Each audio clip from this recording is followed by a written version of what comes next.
I never thought losing a stupid bet would lead me to find the family I never knew I needed." Mia's voice breaks as she looks directly into the camera, tears glistening in her eyes. If you're watching this, wondering if second chances exist, they do. And sometimes they come in the most unexpected packages.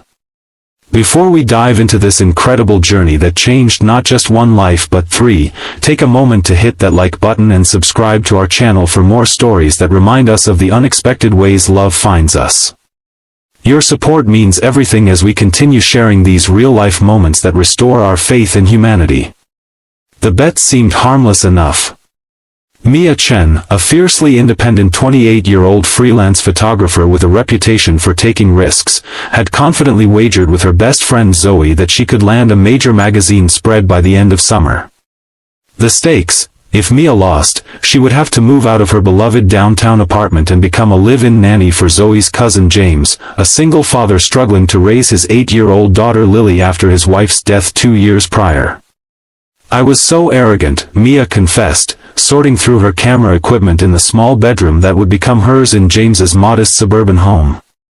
The magazine had rejected her portfolio, citing it as technically impressive but lacking emotional depth.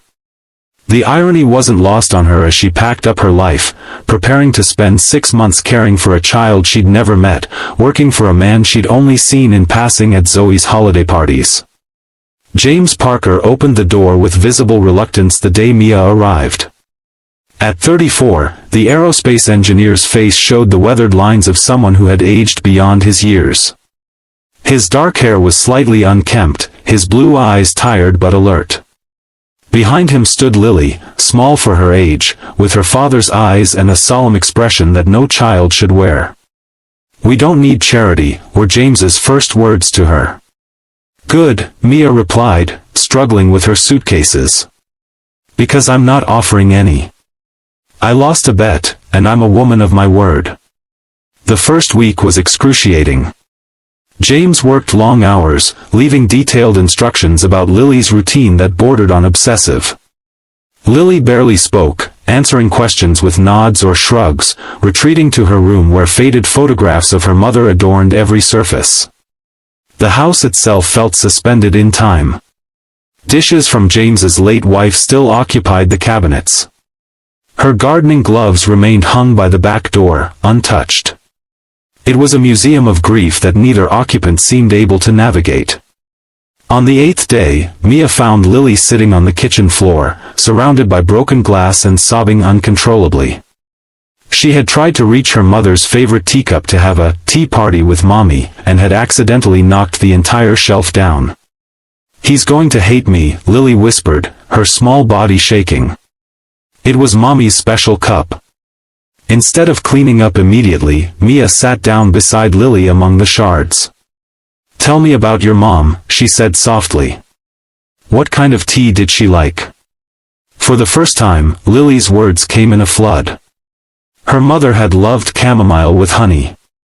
She made shadow puppets on the wall during thunderstorms when Lily was scared. She sang off-key but with her whole heart. When James came home to find them still sitting there, surrounded by broken porcelain but laughing as Lily demonstrated her mother's terrible singing, his face cycled through confusion, anger, and then something Mia couldn't quite identify. "I'll clean this up," he said stiffly.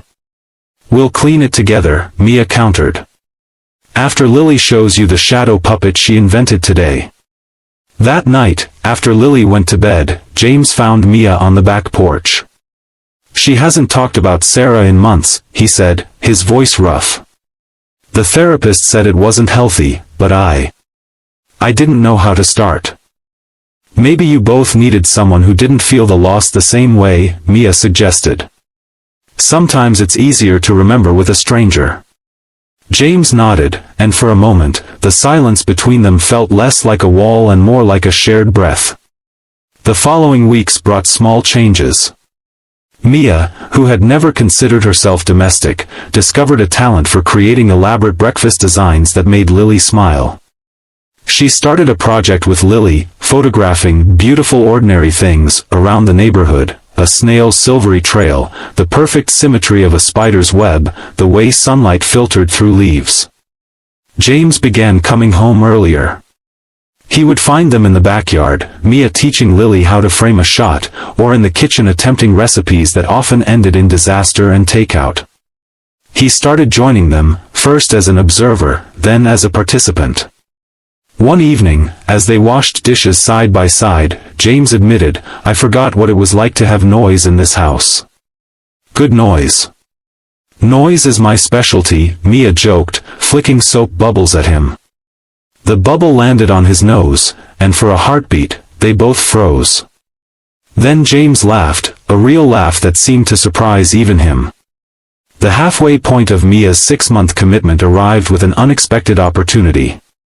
The magazine that had rejected her called, impressed by the photo series of Lily's beautiful ordinary things that Mia had been posting online. They wanted to feature her work and offered her a dream assignment in Europe. "You should go," James said when she told him, his voice carefully neutral. "This is what you wanted." It was, Mia agreed, watching Lily through the window as she practiced with the camera Mia had given her. "Things change." "Not obligations," James insisted. "The bet was for 6 months. You've done 3. Consider your debt paid." His words stung more than Mia expected. "Is that what I am to you? An obligation?" James couldn't meet her eyes. "It's easier if it is." That night, Mia lay awake, staring at the ceiling. The truth was uncomfortable. This temporary family had become more real than anything in her nomadic life. She had spent years capturing other people's stories through her lens, always the observer, never the participant. Here, she had accidentally stepped into the frame. The next morning, she found James in the kitchen, making his signature burned toast. "I'm staying," she announced. Not because of the bet. The magazine agreed to postpone the assignment. Relief flooded his face before he could mask it. "Lily will be glad." "Just Lily?" Mia challenged. James turned away, but not before she caught the hint of a smile. "The toast will be glad too. It gets lonely being the only thing burning around here." As summer turned to fall, the house transformed. Sarah's things were carefully packed away, some kept in memory boxes that Lily decorated, others donated. New photographs appeared, Lily with flour on her nose, James teaching her to ride a bike, Mia caught mid-laugh. The Museum of Grief gradually became a living home again.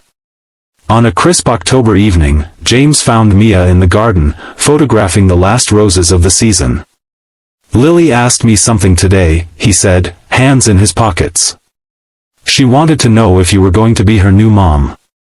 Mia's camera nearly slipped from her hands. "What did you tell her?" "That it doesn't work that way.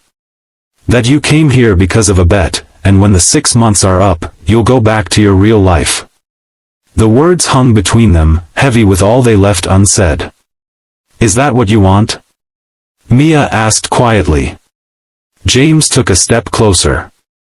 "I want to stop being afraid of building something new. Sarah would have hated what I've become, this half-person just going through the motions. She loved life too much to want that for me or for Lily." "What are you saying, James?"